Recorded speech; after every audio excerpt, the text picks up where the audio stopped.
I will talk now about anxiety in our childhood. Anxiety uh, has its origin in our childhood most of the times. There are two different ways of viewing it. One is through nature and the other through nurture. A nature has to do with what we receive from our parents, the information that we received in our genes. So some people, they have more propensity to develop anxiety because they already receive this propensity in their genes. And there comes the nurturing or the environment.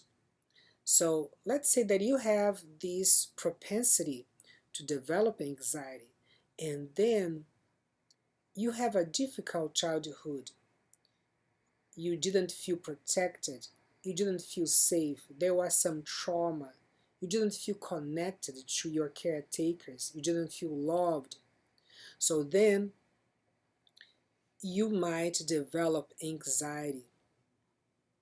So there a correlation, as I said, between nature and nurture. And now I'm going to talk more about the nurturing part, or the environment that we were born, that we uh, grew up. And it has a lot to do with feeling connected, with feeling loved. So relationships have everything to do with anxiety.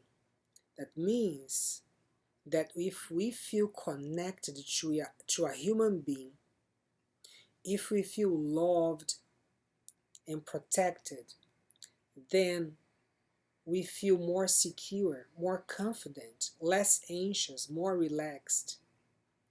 But if we don't feel attached to someone, if we don't feel loved, then we think we are in danger. Something bad might happen to us, and there won't have anyone to protect us from danger. Especially children, they are very vulnerable. The younger a child is, the more this child needs to feel connected to a human being. So children, uh, usually, they have a need to feel connected to their mothers. Their fathers are all also important, but usually they want to feel connected to their mothers. They need one person, someone that they feel connected to, they feel attached. And this person is going to be a source of protection, love, uh, a safe haven that this child is going to seek if something might happen. So, if the child has a good connection with someone, especially the mother, as I said, so the child is going to feel safe. So, it's very important that parents know how to connect to their children, that they understand their children's needs. The child usually sends some cues that they need their parents, and when the parents are tuned to the child's needs, they will observe these cues, and they will attend to their children.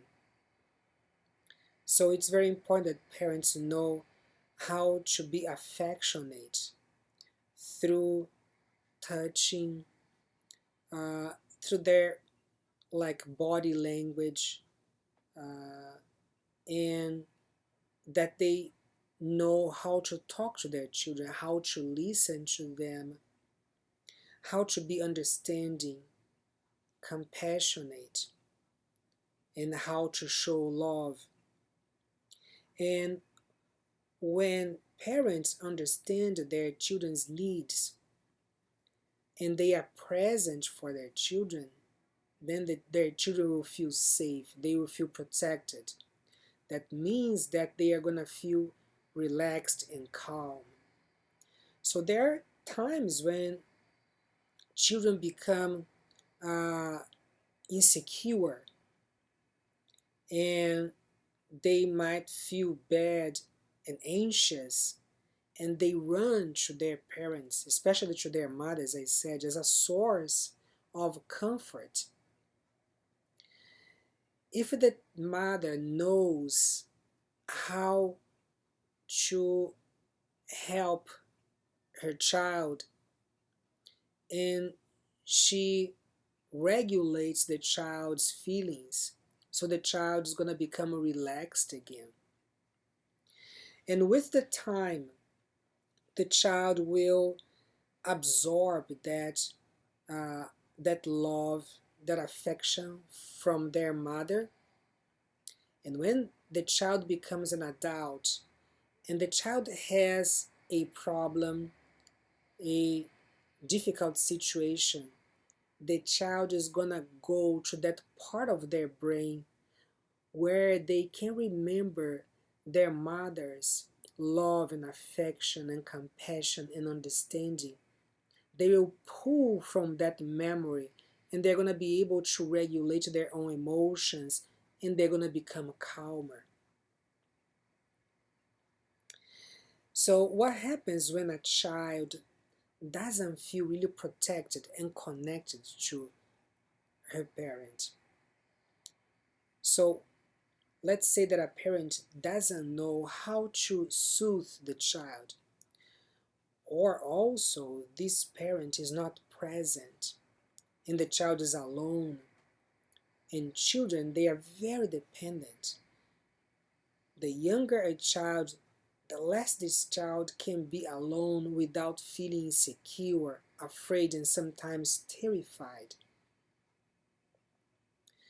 So what happens is that if the child doesn't feel protected, doesn't feel safe, doesn't feel loved, this child is going to become anxious. This child is going to have anxiety hormones such as cortisol, adrenaline. And this child is going to have all those uh, conditions and symptoms of an anxious person, like the blood pressure is going to rise, the heartbeat is going to increase, going to become faster. So a lot of physiological things happen with this child. And when a child lives during her childhood under this situation with a lot of anxiety, the child's system is going to be locked in this anxiety mode,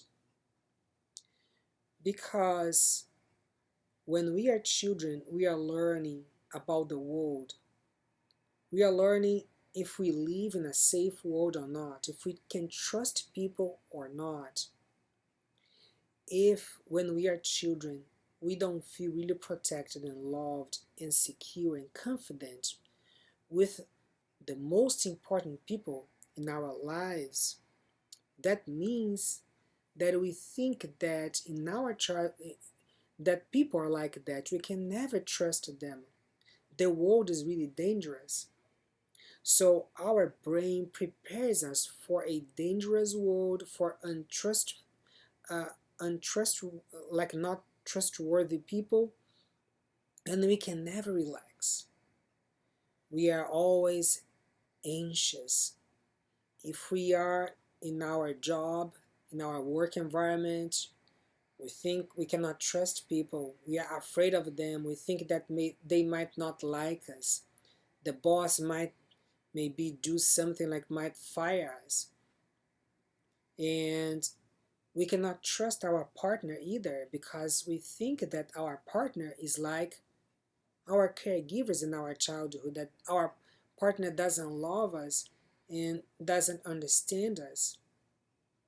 So we become locked in this stress mode, this anxiety mode.